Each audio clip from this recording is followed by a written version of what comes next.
नैना ने रियान की आंखों में देखते हुए कहा, रियान, मुझे तुम्हारी ज़रूरत है। मैं बस तुम्हारा साथ चाहती हूँ। हम एक साथ खुश हो सकते हैं। और शायद, उसने हल्के से मुस्कुराते हुए कहा, तुम मुझे एक और मौका दे सको। रियान ने उसकी आंखों में देखा और थोड़ी देर के लिए खामोश रहा। उसे पता था कि नैना के इस प्रपोजल के पीछे कोई ना कोई इरादा जरूर है। लेकिन क्या ये सिर्फ एक चाल थी, या वो सच में कुछ बदलना चाहती थी? जब नैना ने कहा कि वो रियान से शादी करना चाहती है, उसके लिए बात थोड़ी हैरान कर देने वाली जरूर थी। लेकिन वो कहीं ना कहीं इस बात से खुश भी था। वो उसे पसंद करता था, और ना जाने कब से वो ही जानता था।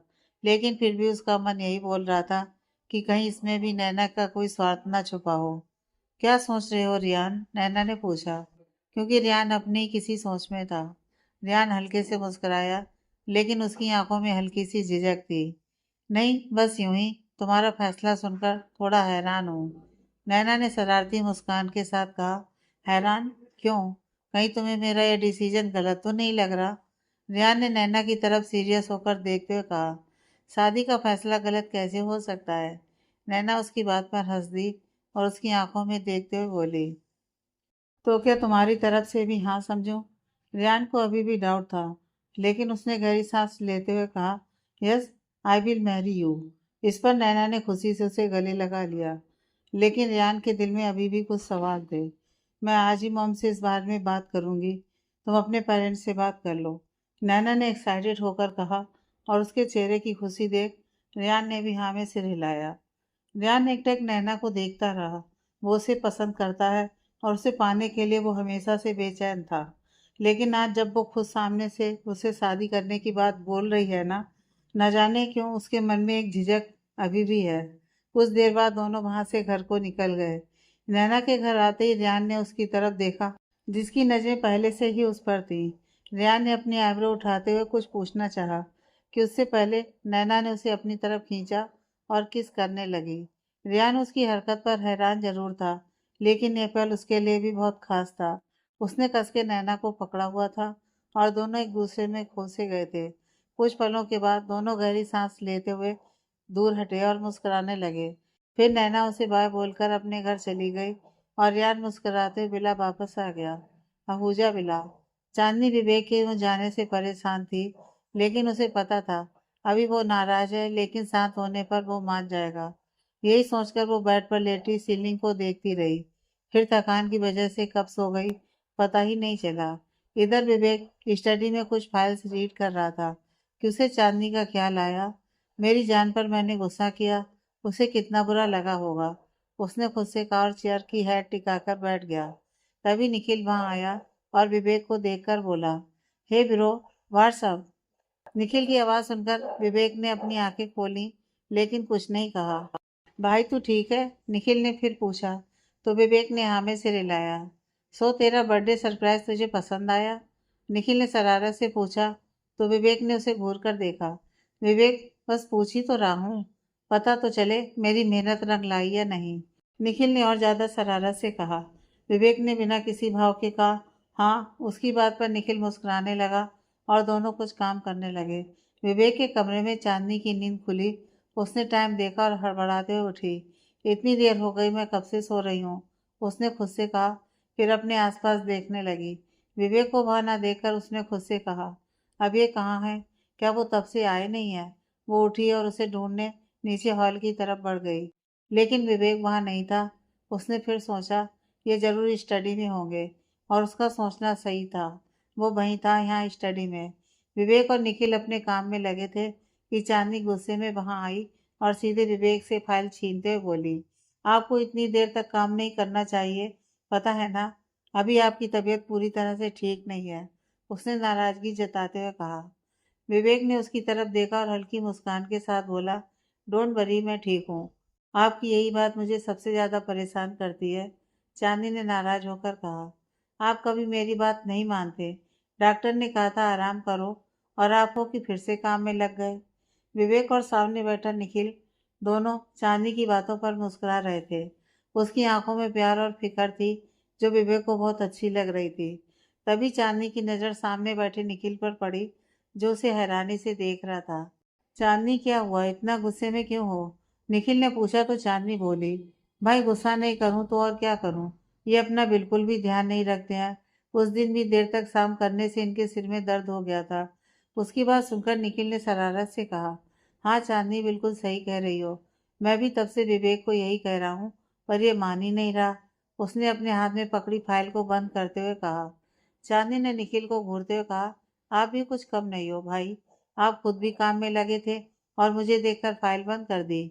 यह सुनकर विवेक हल्का सा मुस्कुराया, मानो कह रहा हो, अकेले मैं ही डांट क्यों खाऊं। निखिल ने धीरे से कहा, अब मैंने क्या किया। उसकी हालत पर विवेक शरारत से बोला, हाँ इसी का काम था, वरना मैं तो आ ही रहा था। निखिल का मुंह खुला का खुला रह गया। विवेक के बच्चे, सारा विले मुझ पर डाल रहा है। तुम दोनों अपना गुस्सा एक दूसरे पर निकालो, मुझे क्यों बीच में ला रहे हो, उसने विवेक को घूरते हुए कहा। चांदनी वहां से जाने लगी कि निखिल बोला, मेरे लिए कॉफी। लेकिन अगले ही पल वो शांत हो गया जब चांदनी ने उसे घूर कर देखा। नहीं नहीं, मुझे कॉफी नहीं चाहिए, वो तो विवेक। अब मेरा नाम मत लगाना, विवेक ने निखिल की बात काटते हुए कहा। उन दोनों को इस तरह झगड़ते देख चांदनी चुपचाप वहां से चली गई।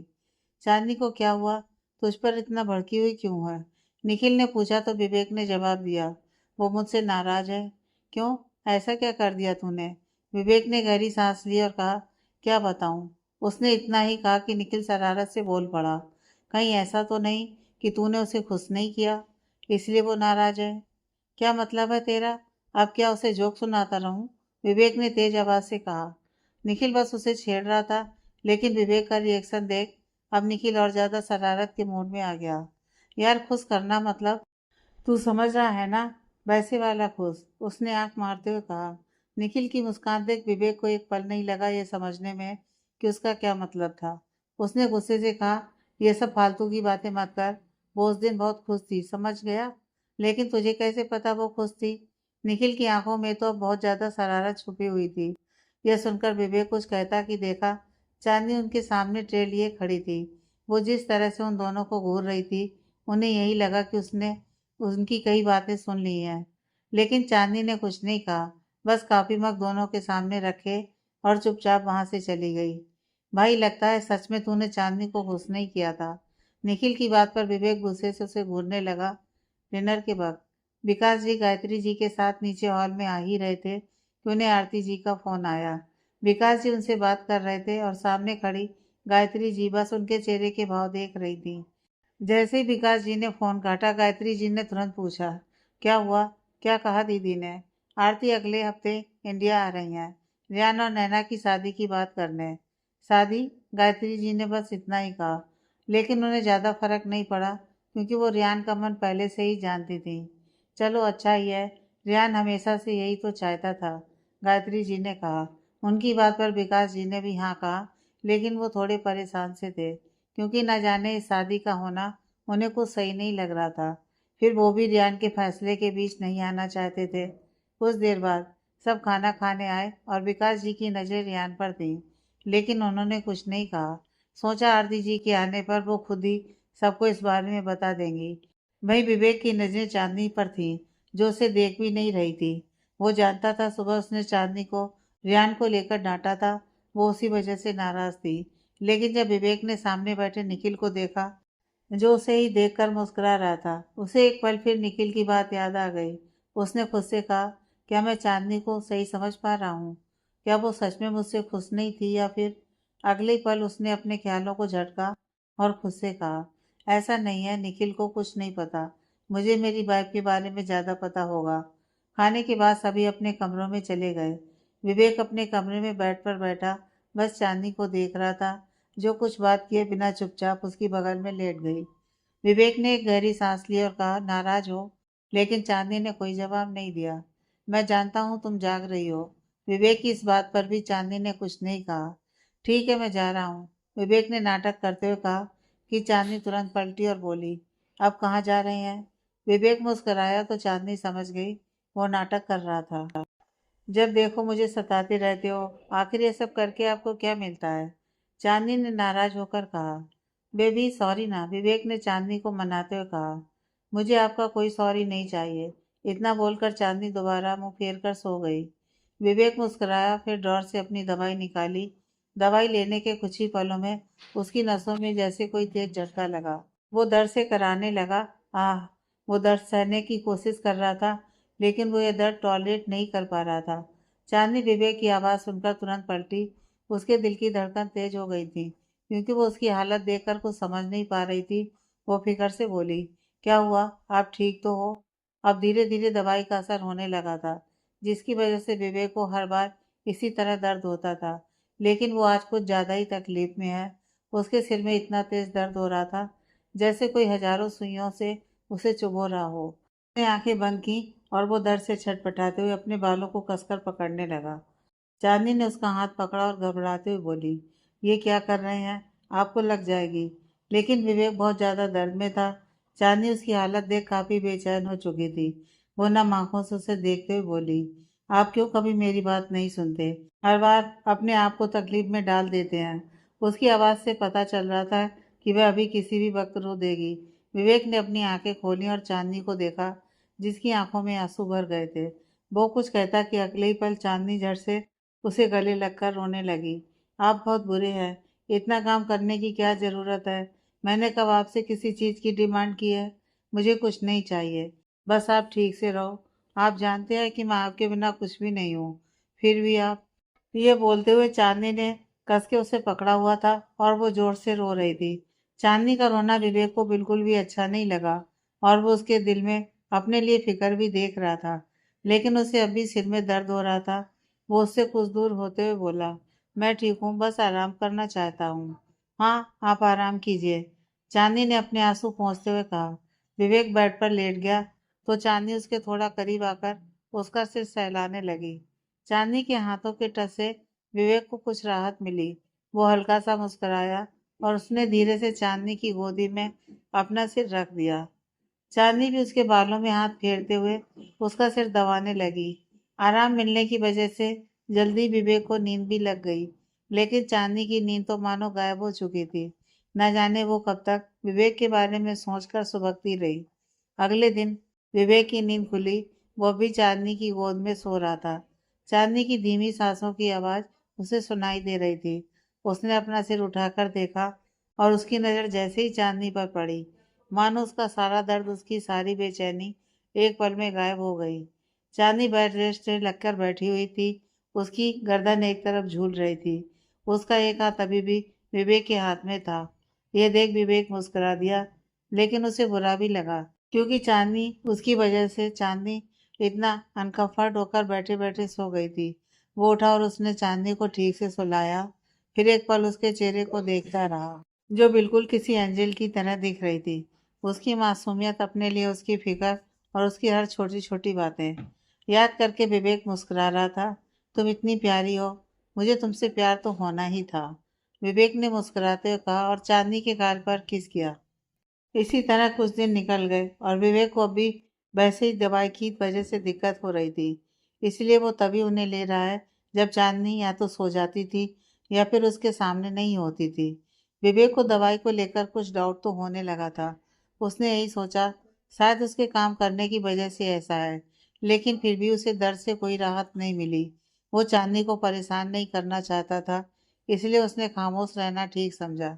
चांदनी के सामने दोबारा वैसा नहीं हुआ तो वो भी समझ रही थी कि विवेक अब ठीक है, इसलिए उसने भी ध्यान नहीं दिया। लेकिन उन दोनों को क्या पता था कि ये किसी की सोची समझी साजिश है। एक हफ्ते बाद, दिन के वक्त, आज आरती जी इंडिया आ रही हैं। घर में उसी की तैयारी चल रही है। विकास जी सबको उनके आने की खबर तो दे चुके हैं, लेकिन उनके आने के पीछे क्या कारण था, ये उन्होंने नहीं बताया। सिर्फ सतीश को ही पता था वो यहाँ क्यों आ रही हैं, और इस बात से उसे भी ज़्यादा कुछ फर्क नहीं पड़ा। सब हॉल में बैठे थे कि तभी वहाँ कदमों की आहट सुनाई दी। सबने सामने देखा तो आरती जी और सीमा अंदर की तरफ आ रहे थे। सीमा तो भागते हुए आई और तुरंत माधुरी चांदनी को गले मिली। फिर विवेक की तरफ बढ़ गई। भाई आप ठीक हो? हम पहले आना चाहते थे, पर मेरे एग्जाम की वजह से आना नहीं हो पाया। इट्स ओके, मैं ठीक हूँ, सीमा की बात पर विवेक ने कहा। आरती जी गायत्री जी से गले मिली और उसका हालचाल पूछकर मुस्कुराई। माधुरी और चांदनी ने आरती जी के पैर छूकर आशीर्वाद लिया। फिर दोनों किचन में चली गईं। विवेक को देख आरती जी ने कहा, कैसे हो? तुम्हें चोट आई थी, अब ठीक हो? उनके चेहरे पर चिंता साफ नजर आ रही थी। विवेक ने जब हाँ में सिर हिलाया तो आरती जी हल्की सी मुस्कान के साथ बोली, चलो अच्छा है। मैंने सुना था कि कंडीशन सीरियस थी तो डर भी लग रहा था। गायत्री जी थोड़ा फिक्र करते हुए बोली, दीदी प्लीज ये पुरानी बातें छोड़िए, अब सब ठीक है। आरती जी रियान के पास आई और उसे गले लगा लिया। उनके चेहरे पर खुशी साफ झलक रही थी। तभी विकास जी कमरे के बाहर आए और आरती जी को देखकर उनके चेहरे पर मुस्कान आ गई। दोनों सोफे पर बैठे कुछ बातें करने लगे। सीमा रियान से गले मिलते हुए खुश होकर बोली, आखिरकार नैना मेरी भाभी बनने जा रही हैं, तो ये तो एक सपने जैसा है। रियान हल्की मुस्कान के साथ बोला, हाँ कुछ ऐसा ही है। उसकी बात पर सीमा बोली, भाई मैं बहुत खुश हूँ। इस बात पर रियान मुस्कुराने लगा। कुछ देर में सभी खाने के लिए बैठे और जैसे ही आरती जी ने रियान और नैना की शादी की बात बताई, सब हैरानी से उन्हें देखने लगे। रियान सबके चेहरों का उड़ा हुआ रंग देख पा रहा था, लेकिन विवेक को तो मानो इस बात से ज्यादा फर्क नहीं पड़ा। उसके मन में तो बस यही बात चल रही है, नैना ने उस दिन मुझसे सगाई की बात क्यों की थी? क्या वो मुझे मैनिपुलेट कर रही थी या फिर कोई और वजह थी? माधुरी और चांदनी एक दूसरे का मुंह देखने लगे, लेकिन किसी ने कुछ नहीं कहा। सबको पता था बुआ जी और रियान के मामले में वैसे भी वो कुछ नहीं कर सकते, इसलिए सबने अपना मुंह बंद रखना ही सही समझा। खाने के बाद चांदनी और विहान माधुरी के साथ उसके कमरे में चले गए। बाकी सब हॉल में बैठे बातें कर रहे हैं। विहान थोड़ा नाराज होकर बोला, नैना फिर से? उसकी बात पर माधुरी पहले तो मुस्कुराई, फिर समझाते हुए बोली, ठीक है ना, वो दोनों एक दूसरे को पसंद करते हैं और शादी कर रहे हैं, हमें फर्क नहीं पड़ना चाहिए। चांदनी ने भी समझाया, हाँ बयान इतना मत सोचो, वो दोनों खुश हैं और क्या चाहिए। हो सकता है शादी के बाद नैना सुधर जाए, उसने हंसाने के लिए यह बात कही और बयान मुस्कुराने लगा। लेकिन चांदनी के मन में एक ही बात चल रही है, नैना कैसी लड़की है वो अच्छे से जानती थी। सुधरना शायद उसकी फितरत नहीं है। नीचे हॉल में सब कुछ बात कर रहे हैं क्योंकि वो कल नैना के घर जाने वाले हैं रिश्ते की बात करने। सीमा और रियान भी अपनी बातों में लगे हैं। भाई बता नहीं सकती मैं कितना खुश हूँ, सीमा ने एक्साइटेड होकर कहा, तो रियान उसकी नाक खींचते हुए मुस्कुराने लगा। सीमा को इतना खुश देखकर वो भी बहुत खुश है। आखिरकार उसने जिसे चाहा वो लड़की हमेशा के लिए उसकी होने जा रही थी। इधर विवेक अपने कमरे में है और दवाई की वजह से उसे फिर से सिर में दर्द हो रहा था। वो दर्द से छटपटाने लगा और बेचैनी से पूरे कमरे में चक्कर लगा रहा था। वो समझ नहीं पा रहा था कि उसे ऐसा क्यों हो रहा है। अचानक उसकी आंखों के सामने अंधेरा छाया और वो बेड पर गिर गया। शाम के वक्त जब चांदनी कमरे में आई तो विवेक को बेढंगे तरीके से बेड पर लेटे देख वो हैरान हो गई, क्योंकि वो आधा बेड पे था और आधा एक पैर जमीन पे झूल रहा था। ये देख चांदनी ने नामे से हिलाया और बोली, आराम करने का अब यह कौन सा तरीका हुआ मिस्टर? चांदनी मुस्कुराई। उसने विवेक को बड़ी मुश्किल से ठीक से लिटाया और खुद भी बेड पर उसकी बगल में गिर गई। इस बात पर तो उसे और भी ज्यादा हंसी आ गई। हे भगवान, इनका यह पहाड़ जैसा शरीर! वो उसे देखते हुए मुस्कुरा रही थी, लेकिन उसे नहीं पता था कि अभी विवेक के साथ फिर वही हुआ था। इन सब से अनजान चांदनी तो बस यही सोच रही थी कि वो आराम कर रहा था, विवेक को डिस्टर्ब ना हो, ये सोचकर वो बालकनी चली गई। चांदनी प्लांट्स में पानी दे रही थी और हमेशा की तरह कुछ गुनगुना रही थी। तभी विवेक की नींद खुली और उसने अपना सिर पकड़ते हुए चांदनी को आवाज दी, लेकिन जब उसके बार बार बुलाने पर वो नहीं आई तो उसने चिल्लाते हुए कहा, चांदनी। यहाँ चांदनी अपने में मगन थी कि उसे विवेक की तेज आवाज सुनाई दी। चांदनी वो भागती हुई अंदर आई तो विवेक गुस्से से बोला, कब से बुला रहा हूँ, कहाँ थी तुम? चांदनी उसके पास बैठी और उसके गाल पर हाथ रखते हुए मुस्कुराते हुए बोली, माफ करना, मैंने सुना नहीं, मैं बाहर थी बालकनी में, आप भी चलिए कुछ देर साथ बैठते हैं। मुझे कहीं नहीं जाना, बस कॉफी चाहिए, विवेक ने उसका हाथ झटकते हुए कहा।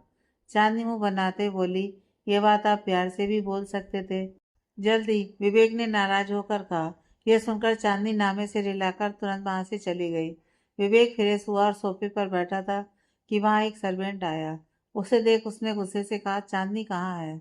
सर्वेंट डरते हुए बोला, मैम थोड़ा बिजी हैं। यह सुनकर विवेक को बहुत गुस्सा आया। उसने सर्वेंट से कहा, अगर अगले 2 मिनट में वो यहाँ नहीं आई तो मुझसे बुरा कोई नहीं होगा। सर्वेंट ने हामी से रिलाया और घबराते हुए नीचे आकर चांदनी को सब बता दिया। हे भगवान, अब इन्हें क्या हुआ? चांदनी ने डरते हुए खुद से कहा और वो अपनी सोच में थी कि सर्वेंट फिर बोला, मैम सोच क्या रही हो? जल्दी जाओ, सर ने बस 2 मिनट कहा है। हाँ चाहती हूँ।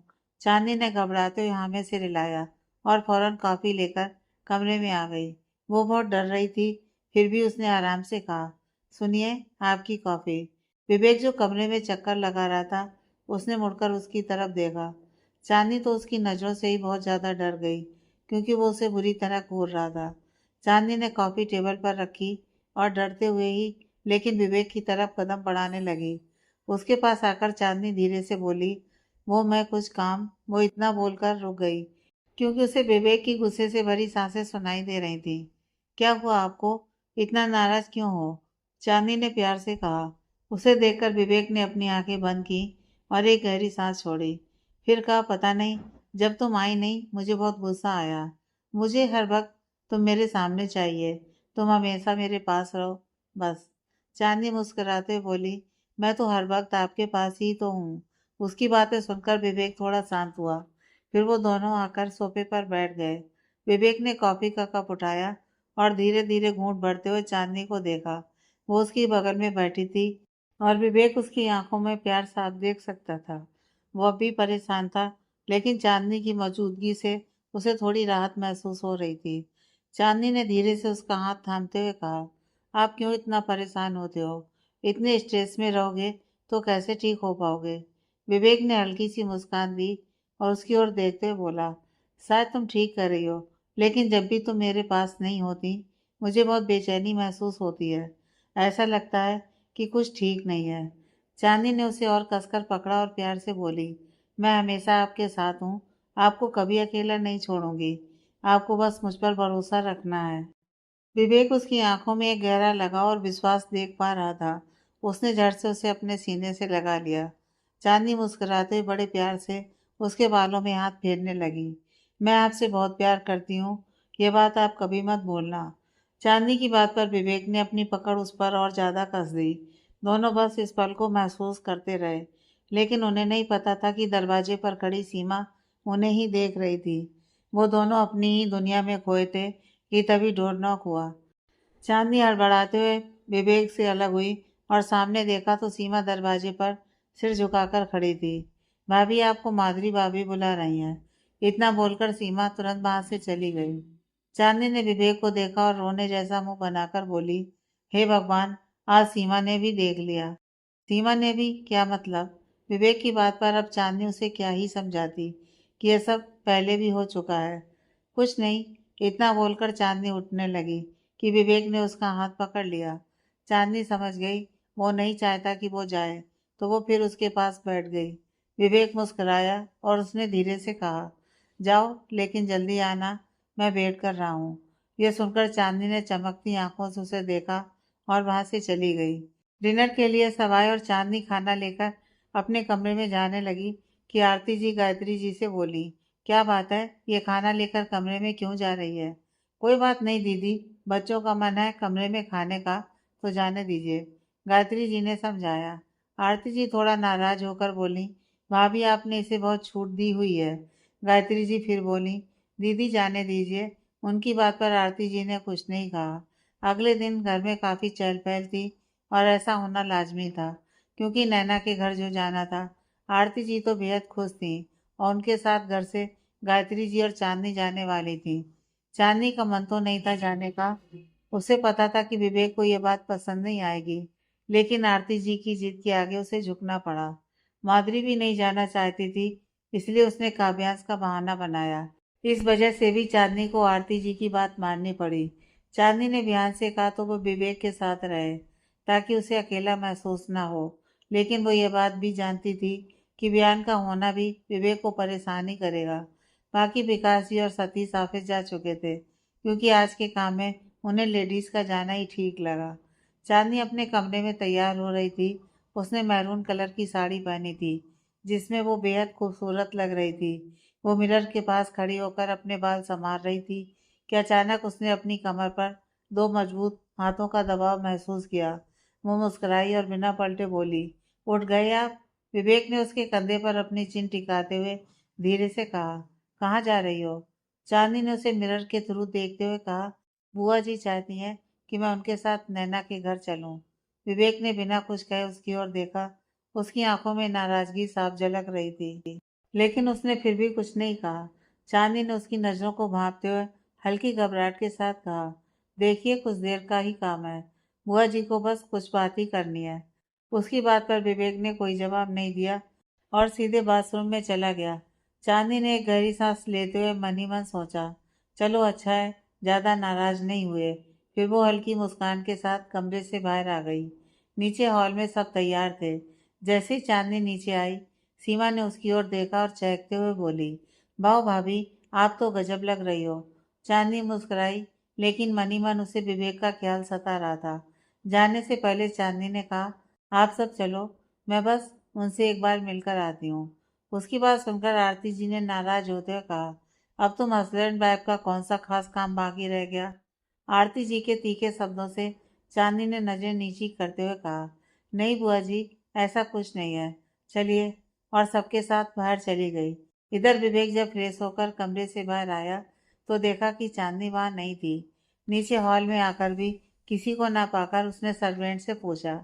सर्वेंट ने बताया कि सब लोग नैना के घर जा चुके थे। विवेक ने गहरी सांस लेते हुए गुस्से को दबाया। ये बिना मिले चली गई।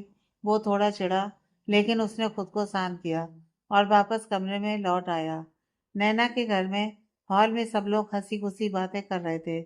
आज नैना के पिता नवीन जी भी घर पर थे, जो आमतौर पर बिजनेस के सिलसिले में बाहर ही रहते थे, पर आज अपनी बेटी के लिए उनका यहाँ होना जरूरी था। नैना ने आज पिंक इंडो वेस्टर्न ड्रेस पहनी थी, जिसमें वो बहुत प्रिटी लग रही थी, और रियान की नजरें लगातार उसी पर टिकी हुई थी। ये बात नैना के साथ साथ जानवी जी और बाकी सब भी नोटिस कर रहे हैं। कैसे वो नैना को प्यार भरी नजरों से देख रहा है।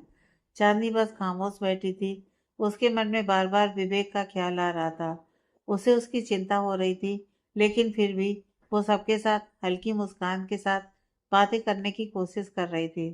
कुछ देर बाद जब उसे लगा कि सब अपने में मसरूफ हैं, चांदनी चुपचाप उठकर किचन की तरफ आ गई ताकि विवेक से बात कर सके। लेकिन जब उसने कॉल किया तो विवेक ने फ़ोन नहीं उठाया। उसने कई बार कॉल किया, लेकिन कोई फायदा नहीं हुआ। चांदनी थोड़ी उदास होकर मुड़ी ही थी कि अचानक नैना उसके सामने आ गई। नैना के अचानक उसके सामने आने से वो घबरा गई और बोली, तुमने तो मुझे डरा ही दिया। नैना ने हल्की सी सातिर मुस्कान के साथ कहा, डर गई? अब तक मैंने कुछ किया भी नहीं। चांदनी नैना के चेहरे के भाव समझने की कोशिश कर रही थी। तुम कहना क्या चाहती हो? उसने सवाल किया। नैना की मुस्कान और गहरी हो गई कि तभी किसी के कदमों की आहट सुनाई दी और उसने बात पलट दी, अरे तुम भी ना बहुत जल्दी घबरा जाती हो। दोनों ने सामने देखा, रियान दरवाजे पर खड़ा था। उसने पूछा, क्या हो रहा है यहाँ? नैना ने मुस्कुराते हुए कहा, चांदनी से कुछ बातें कर रही थी। आखिरकार हमारा रिश्ता जुड़ रहा है, तो सब कुछ भूल कर नई शुरुआत करनी होगी, है ना चांदनी? उसकी बात पर चांदनी थोड़ी नर्वस हो गई, लेकिन मजबूरी में मुस्कुरा दी। कुछ देर बाद तीनों बाहर हॉल में आए। रियान और नैना की एंगेजमेंट की तारीख तय हो चुकी थी और सभी एक दूसरे को बधाई देने में लगे थे। 2 दिन बाद का मुहूर्त निकाला गया, क्योंकि निखिल का शो इसी हफ्ते था, जिसमें रियान का होना बहुत ज़रूरी था। एक कारण यह भी था कि नैना और रियान के डैड भी बिजी ही रहते हैं, इसलिए उनके हिसाब से दिन तय किया गया। कुछ देर बाद सब बिला को जाने को तैयार थे। रियान ने नैना की तरफ देखा और बड़े प्यार से उसे गले मिलते हुए बाय कहा। आज दोनों के चेहरों पर खुशी झलक रही है। नैना को लेकर जो रियान के डाउट्स थे, वो अभी तक क्लियर तो नहीं थे, फिर भी आज वो बहुत खुश है। शाम के वक्त सभी लोग नैना के घर से वापस बिला आ चुके थे। आरती जी और रियान के चेहरे पर खुशी झलक रही थी, जबकि चांदनी एक कोने में बैठी अपने नाखून चबाते हुए बेचैन लग रही थी। उसके मन में बस विवेक का ख्याल चल रहा था। ना जाने अब वो क्या कहेंगे। गायत्री जी ने देखा कि चांदनी कुछ परेशान थी, तो उन्होंने कहा, चांदनी बेटा जाओ और कुछ देर आराम कर लो, तुम थक गई होगी। चांदनी ने जबरदस्ती मुस्कुराते हुए सिर हिलाया और तुरंत अपने कमरे की तरफ दौड़ी। जैसे ही वो कमरे के अंदर पहुंची, उसकी आंखें एक पल को ठहर गईं। पूरा कमरा अस्त व्यस्त था और सामने का नजारा देख उसकी धड़कनें रुक सी गईं। विवेक, जो अपने दोनों हाथों से बालों को खींचते हुए दर्द में करा रहा था, और जमीन पर बैठा हुआ था। हे भगवान, ये सब क्या हुआ? वो भागती हुई, घबराते हुए विवेक के पास आई। उसकी हालत देखकर वो बहुत बेचैन हो गई। उसने विवेक के कंधे को छूते हुए कहा, ये क्या हो गया? आप ठीक तो है ना? लेकिन विवेक ने उसकी तरफ देखते ही गुस्से में उसे धक्का देते हुए कहा, अब क्यों आई हो यहाँ? जाओ, मुझे अकेला छोड़ दो। चांदनी, जो पहले ही परेशान थी, उसके इस रूखे बर्ताव से अंदर तक हिल गई। उसकी आंखों में आंसू भर आए, लेकिन उसने खुद को संभालते हुए शांत होकर कहा, नहीं, मैं कहीं नहीं जाने वाली। मैं आपको इस हाल में छोड़कर नहीं जा सकती। विवेक ने उसकी बात को अनसुना करते हुए अपना सिर पकड़ लिया। उसकी आंखों में दर्द और गुस्से का भाव साफ दिख रहा था। उसने कहा, तुम्हें क्या लगता है मैं हर वक्त तुम्हारा इंतजार करता रहूंगा? तुम तो मुझसे बिना मिले चली गई थी। चांदनी को यह बात पहले से ही पता थी कि विवेक उसके बिना बताए नैना के घर जाने से नाराज हो जाएगा, लेकिन इस वक्त उसकी नाराजगी से ज्यादा उसकी हालत जरूरी थी। उसने धीरे से कहा, देखिए, मैं मजबूर थी। बुआ जी की जिद थी, लेकिन मैं अब यहाँ हूँ। प्लीज खुद को इस तरह मत सजा दो। मैं हमेशा आपके साथ हूँ। विवेक का सिर दर्द से फटा जा रहा था और उसकी बेचैनी बढ़ती जा रही थी, साथ ही चांदनी की चिंता भी।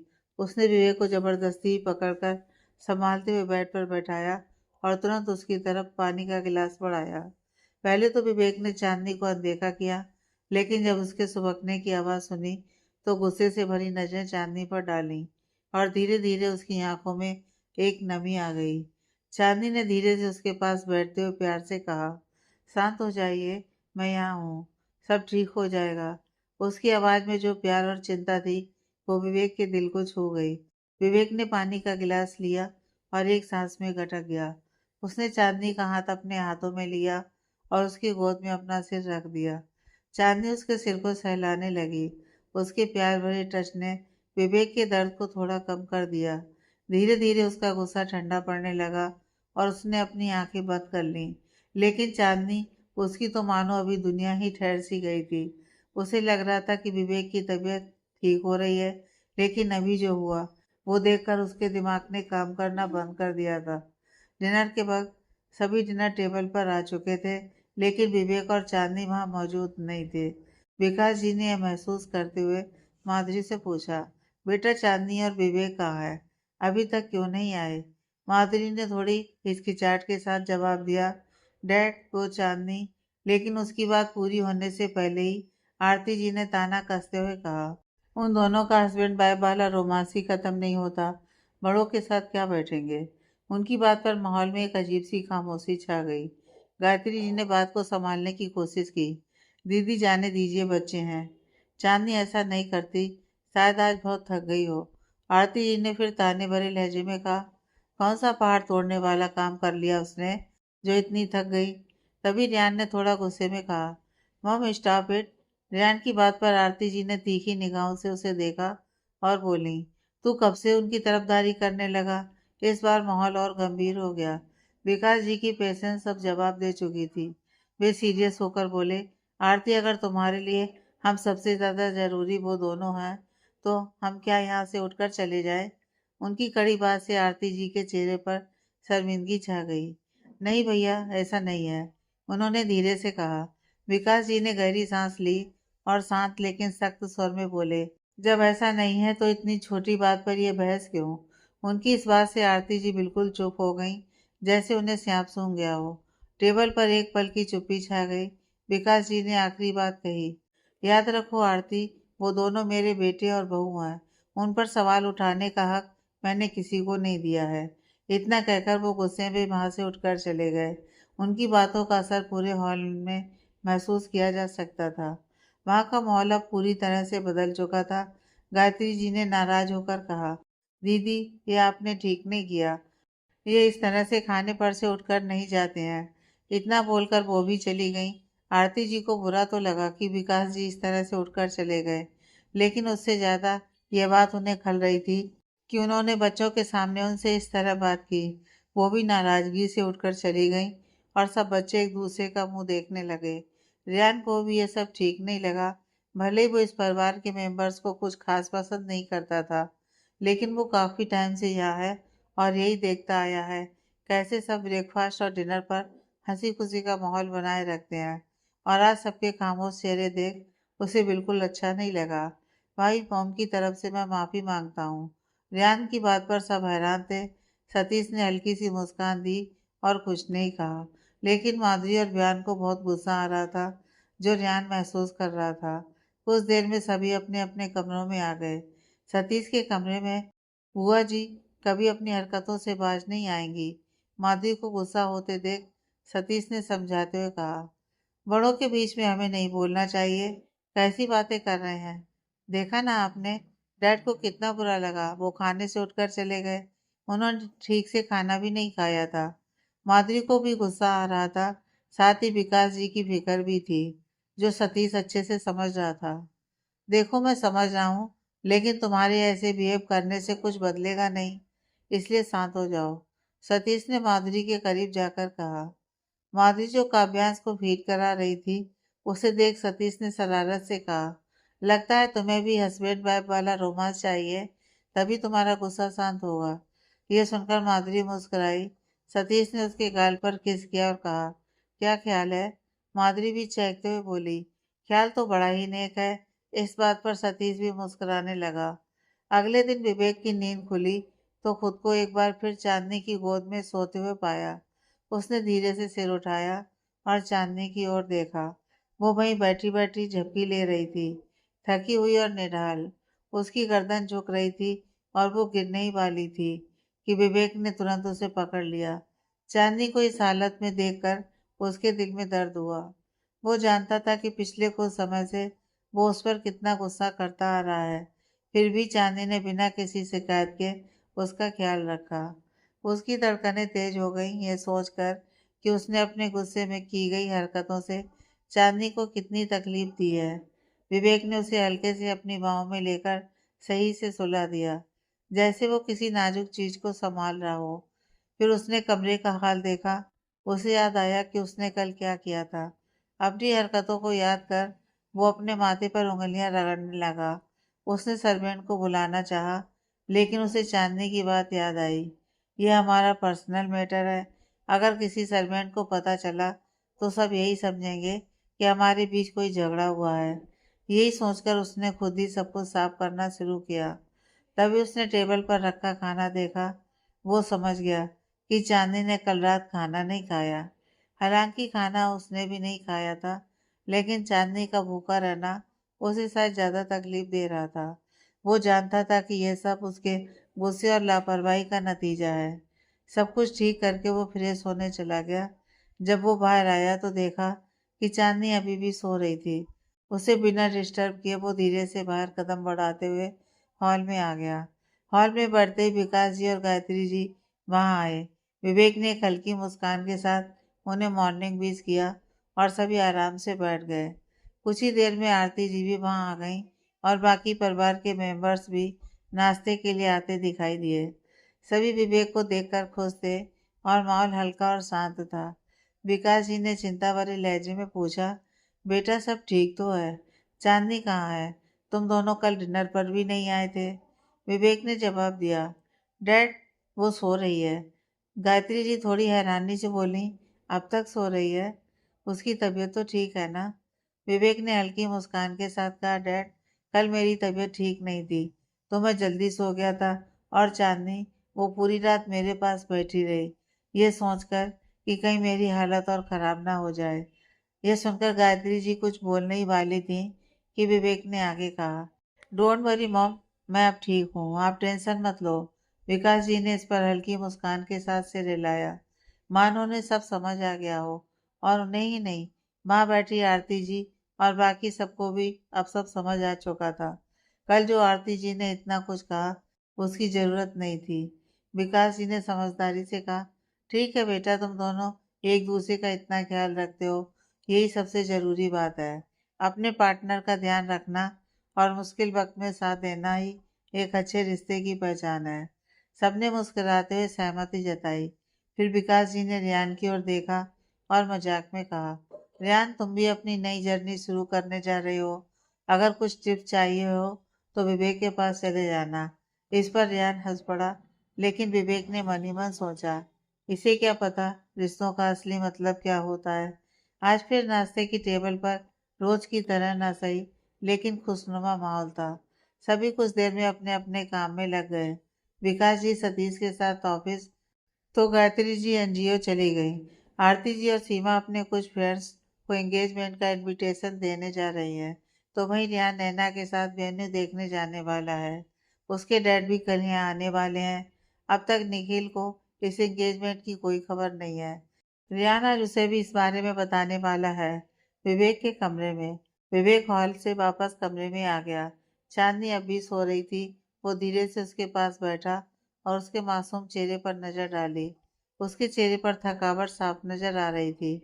विवेक को खुद पर गुस्सा आया कि उसने अपनी नाराजगी से उसे कितना अनदेखा किया। उसने चांदनी के चेहरे पर आते बालों को साइड किया और उसके गाल को सहलाते हुए कहा, सॉरी जान, मैंने तुम्हारे साथ बहुत बुरा किया। चांदनी की आंखें धीरे धीरे खुली और उसने विवेक को अपने पास देखा। वो तुरंत उठी और उसकी आंखों में हल्की चमक आ गई। आप ठीक हो? चांदनी ने तुरंत पूछा। उसकी आवाज में चिंता से ज्यादा राहत थी। विवेक ने हल्के से मुस्कुराते हुए उसका हाथ पकड़ा। हाँ हाँ, मैं ठीक हूँ। लेकिन तुम पूरी रात भर जागती क्यों रही? देखो तुमने अपना क्या हाल बना लिया। चांदनी ने उसकी बात को अनसुना करते हुए गहरी सांस ली। आप ठीक हो? यही मेरे लिए सबसे बड़ी राहत है। विवेक ने चांदनी के चेहरे पर उसकी खुशी को देखा। उसकी आंखों में नाराजगी का कोई नामो निशान नहीं था, बस खुशी और सुकून थी। उसे देखकर विवेक का दिल और भारी हो गया। वो खुद से बोलने लगा, ये इतना सब कैसे सह लेती है? मैं जानता हूँ मैंने तुम्हें बहुत परेशान किया ना, लेकिन अब ऐसा नहीं करूँगा। आई एम सॉरी, विवेक ने सच्चे दिल से कहा। चांदनी ने प्यार से उसका हाथ पकड़ा और मुस्कुराई। प्लीज ये सब मत कहिए, मैं आपसे नाराज नहीं हूँ। विवेक ने हंसते हुए कहा, तुम फ्रेश हो जाओ, फिर खाना खाते हैं। उसकी बात पर चांदनी ने हाँ में सिर हिलाया और तुरंत फ्रेश होकर आ गई। आज मैं तुम्हें खुद से खाना खिलाऊंगा। विवेक ने खाने की प्लेट उठाई और कहा। चांदनी ने हल्का सा इनकार किया, लेकिन विवेक ने उसे प्यार से मनाते हुए पहला निवाला खिलाया। वो चांदनी को हमेशा की तरह चिढ़ाते हुए खाना खिला रहा था और चांदनी खिलखिलाते हुए खा भी रही थी। तुम्हें खुश देखकर मुझे सुकून मिलता है। अब से तुम्हें कभी भी इस तरह परेशान नहीं होने दूंगा, विवेक ने उसे देखते हुए कहा।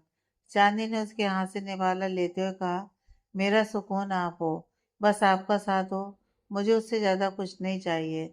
इस बार विवेक ने हाँ में सिर हिलाया और दोनों के बीच फिर से वही प्यार और मिठास महसूस होने लगी। विवेक उठकर जाने लगा कि चांदनी ने उसका हाथ पकड़ लिया और नामे से हिलाया। वो मुस्कुराया और तुरंत चांदनी को अपने सीने से लगा लिया। दोनों की आंखें बंद थीं। दोनों इस पल में एक दूसरे का साथ और प्यार महसूस कर रहे थे। दिन के वक्त रियान और नैना जो वेन्यू फाइनल कर चुके हैं और इस वक्त निखिल के सामने उसके ऑफिस में बैठे हैं। जहाँ निखिल के चेहरे पर गुस्सा था, वहीं नैना के चेहरे पर हमेशा की तरह चालाकी और सातिर भाव था। यह अचानक एंगेजमेंट का ख्याल कहाँ से आ गया और इतनी जल्दी भी क्या थी? पहले एक दूसरे को ठीक से जान तो लो, कौन कैसा है? निखिल ने कड़े शब्दों में कहा। नैना उसकी बातों का मतलब समझते हुए बोली, निखिल हम सालों से एक दूसरे को जानते हैं, तो मुझे नहीं लगता और जानने की कोई नीड है। क्यों रियान? रियान कुछ कहता कि निखिल ने फिर कहा, तुम्हारे इस डिसीजन की वजह से कहीं मेरे शो और हमारे फ्यूचर प्रोजेक्ट पर असर ना हो। उसने रियान की तरफ देखा। डोंट वरी निखिल, इन सबसे मेरा वर्क सफर नहीं होगा, आई प्रॉमिस। रियान की बात पर निखिल ने हाँ कहा। फिर रियान और नैना वहां से बाहर चले गए। उनके जाते ही निखिल ने एक जोर का हाथ टेबल पर मारा और गुस्से से कहा, मैं सब जानता हूँ नैना, तुम ये सब क्यों कर रही हो? आहूजा बिला। चांदी माधुरी के कमरे में है और काव्यांश के साथ खेल रही है। विहान भी उनके साथ बैठा हुआ है और आरती जी के बारे में बात कर रहा है। भाभी, मजा ही आ गया। डैड ने कैसी बुआ जी को मजा चखाया? विहान, माधुरी ने उसे आंख दिखाते हुए कहा। तो वो बोला, सॉरी भाभी, लेकिन मुझे बहुत गुस्सा आ रहा था। चांदी समझने की कोशिश कर रही थी वो दोनों किस बारे में बात कर रहे हैं। तो माधुरी ने उसे कल रात और आज सुबह की सब बात बता दी। क्या कल हमारे ना होने से इतनी बड़ी बात हो गई?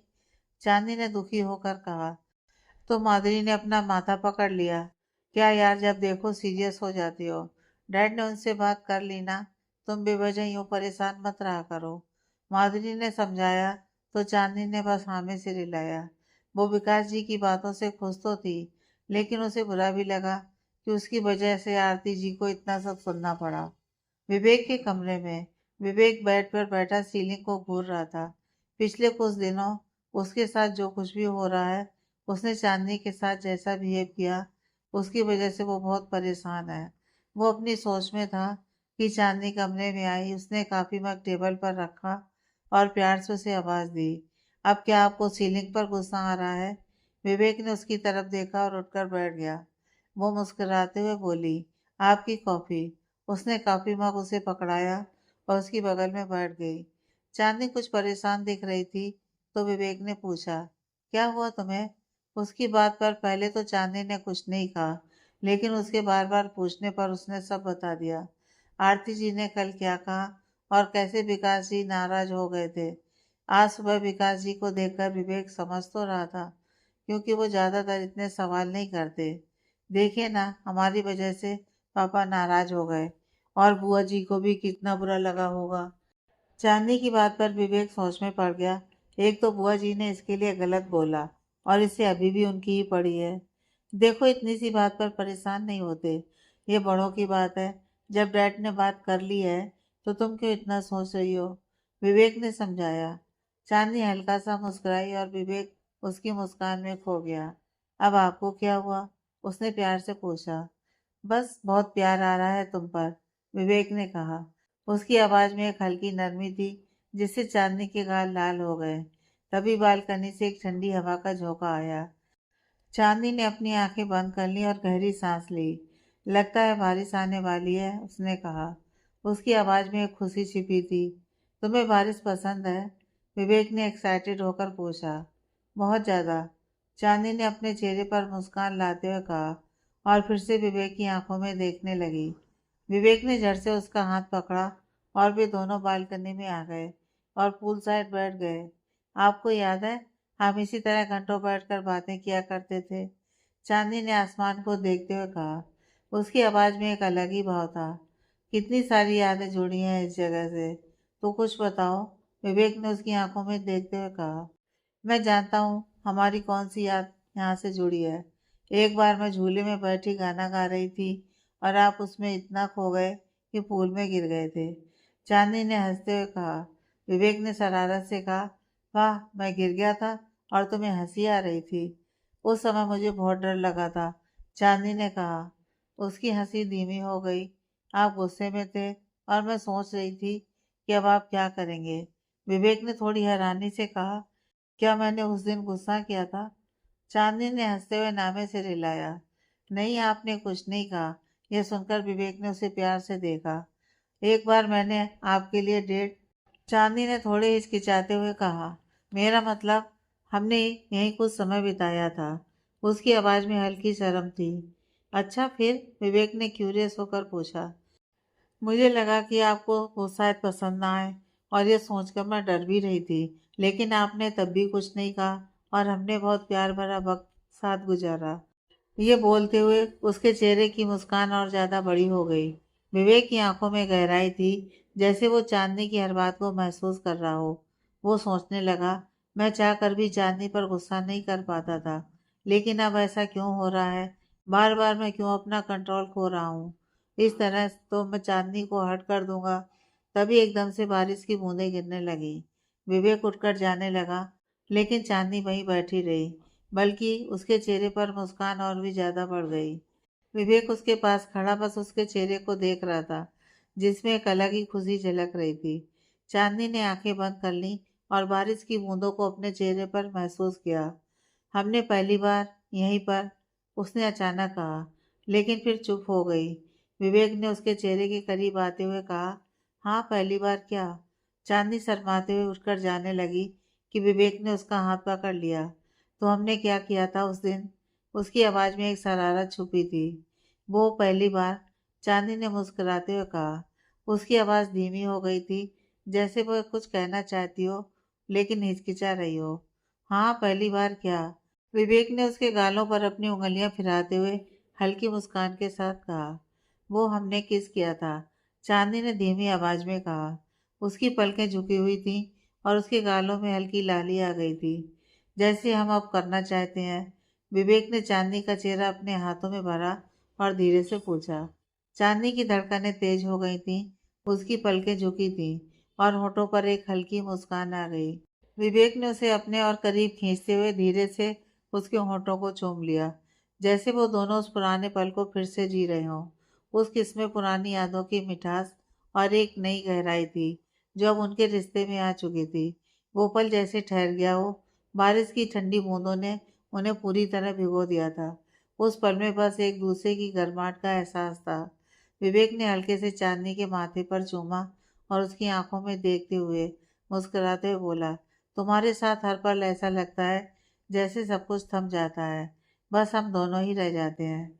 चांदनी ने उसे हल्की सी मुस्कान के साथ देखा कि अचानक विवेक ने उसे अपनी बाहों में उठा लिया।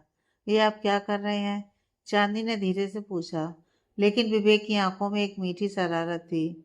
बस इस लम्हे को थामे रखना चाहता हूँ तुम्हारे साथ, विवेक ने गहरी आवाज में कहा और वो चांदनी को धीरे से कमरे के अंदर ले आया। विवेक ने उसे बिस्तर पर हल्के से लेटाया। उसकी नजरें हर पल बस चांदनी के चेहरे पर थीं। वो उसके पास आया और उसके बालों में अपनी उंगलियां फिराते हुए धीरे से उसके चेहरे को चूमा।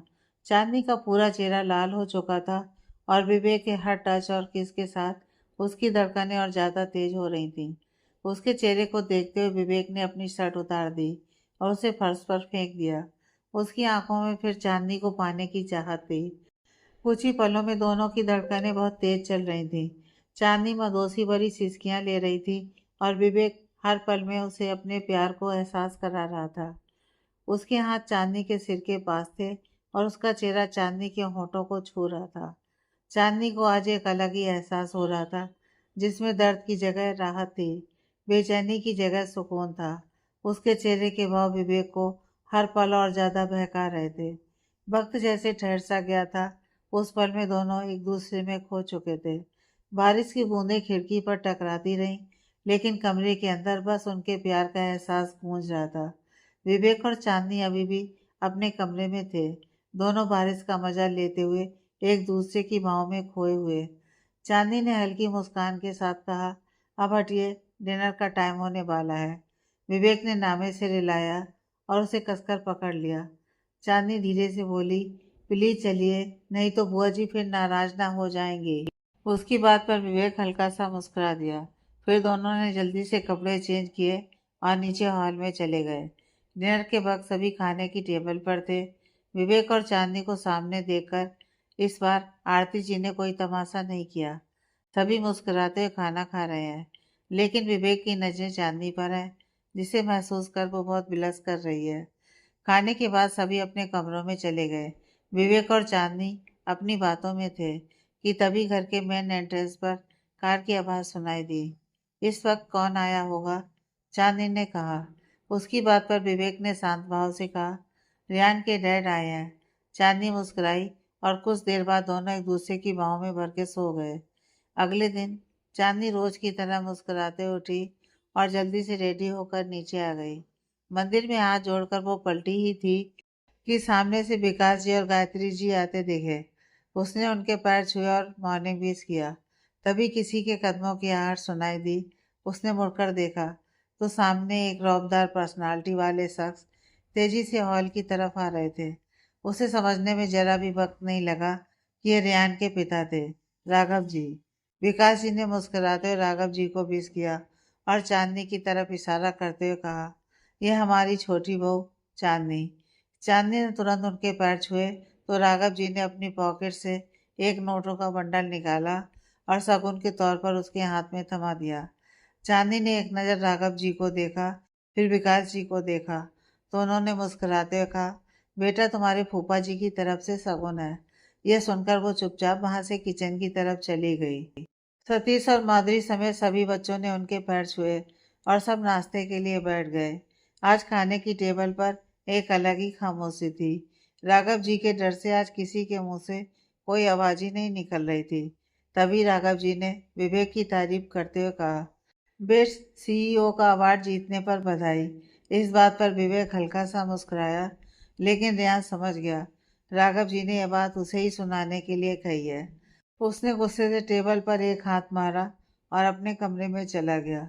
वहां बैठे सभी लोग बस हैरानी से उसे जाते हुए देखते रहे, लेकिन चांदनी के अलावा सभी जानते थे उसके गुस्से का क्या कारण था। दिन के वक्त माधुरी और सीमा कल के लिए घर में ही ब्यूटी सर्विस करा रही हैं। वो दोनों हंसी मजाक में लगी हैं, लेकिन उनके साथ बैठी चांदनी, उसके मन में तो रियान का ख्याल आ रहा है। उसने पूछा, सीमा, फूफा जी और रियान के बीच में कुछ प्रॉब्लम है क्या? उसकी बात पर माधुरी और सीमा एक दूसरे का मुंह देखने लगे। भाभी, डैड चाहते थे विवेक भाई की तरह रियान भाई भी एक बिजनेसमैन बने, लेकिन उन्होंने मॉडलिंग को अपना करियर चुना। इस वजह से डैड कुछ नाराज रहते हैं। चांदनी ने हामी से रिलाया। वो समझ गई क्यों रियान अपने डैड और विवेक को देखकर नाराज था, और कहीं ना कहीं उसकी नाराजगी का कारण यह भी था कि उसकी तुलना विवेक से की जाती थी। दूसरी तरफ रियान अपने कमरे में बैठा है और वो अपने डैड के बिहेवियर से कुछ नाखुश है। तुम तो अपने डैड को जानते हो रियान, उनके सामने बैठी आरती जी ने समझाते हुए कहा। रियान गुस्से से बोला, मॉम लीव इट, मुझे उनके बारे में कोई बात नहीं करनी। वैसे भी उन्हें अपने बेटे से ज़्यादा अभी भी कामयाबी दिखाई देती है। यह बोलकर वो गुस्से से बाहर चला गया। आरती जी थोड़ा दुखी हो गई, क्योंकि एक तरफ रियान है तो दूसरी तरफ राघव जी। वो किसी को भी समझा नहीं पा रही हैं। डिनर के बाद घर में कुछ मेंबर हॉल में बैठे कल के बारे में डिस्कस कर रहे हैं। सतीश और विवेक को इन सब बातों में कोई इंटरेस्ट नहीं था, इसलिए दोनों अपने अपने कमरों में चले गए। माधुरी, चांदनी और बिहान गार्डन में वॉक कर रहे हैं कि तभी सामने से आता रियान दिखा, जो दिन के वक्त अब लौट रहा है। इतना लेट कहाँ से आ रहे हो रियान? माधुरी ने पूछा।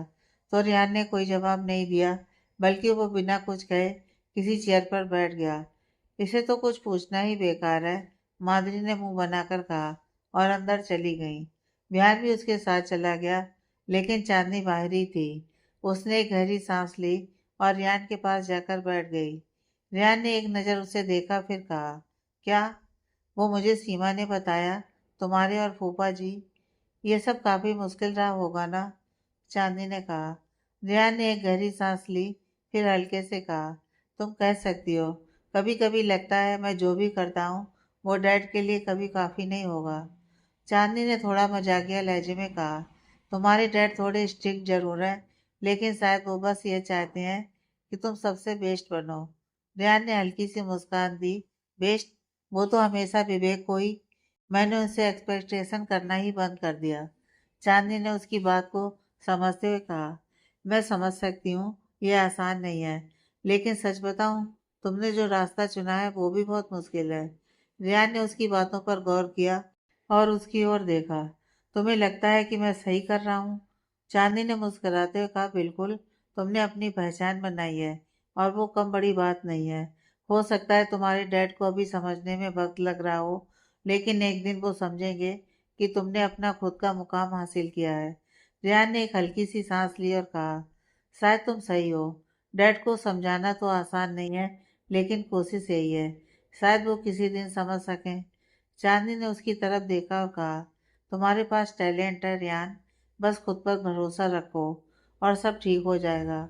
रियान ने एक मुस्कान के साथ कहा, थैंक्स चांदनी, तुमसे बात करके हमेशा मेरा मूड हल्का हो जाता है। चांदनी मुस्कुराई और बोली, इतना मत सोचो, बस कल पर ध्यान दो। तुम्हारे लिए बहुत बड़ा दिन है। इस बात पर उसके चेहरे पर अचानक चमक आ गई। बाहर ठंड बढ़ रही थी, तो दोनों अंदर हॉल में चले गए। अब तक सभी अपने कमरे में जा चुके थे, इसलिए किसी ने उन पर ध्यान नहीं दिया। दोनों ने मुस्कुराते एक दूसरे को गुड नाइट कहा और अपने कमरों में चले गए। लेकिन आरती जी, जो अपने कमरे की रेलिंग के पास खड़ी थी, वो उन दोनों को देख रही थी। वो अभी भी जागी हुई थी, क्योंकि वो रियान के आने का ही वेट कर रही थी। ये लड़की रियान के साथ बाहर क्या कर रही थी? आरती जी ने खुद से कहा और वापस अपने कमरे में चली गई। विवेक के कमरे में विवेक ने ड्रॉर से अपनी दवाइयाँ ली और उन्हें देखने लगा।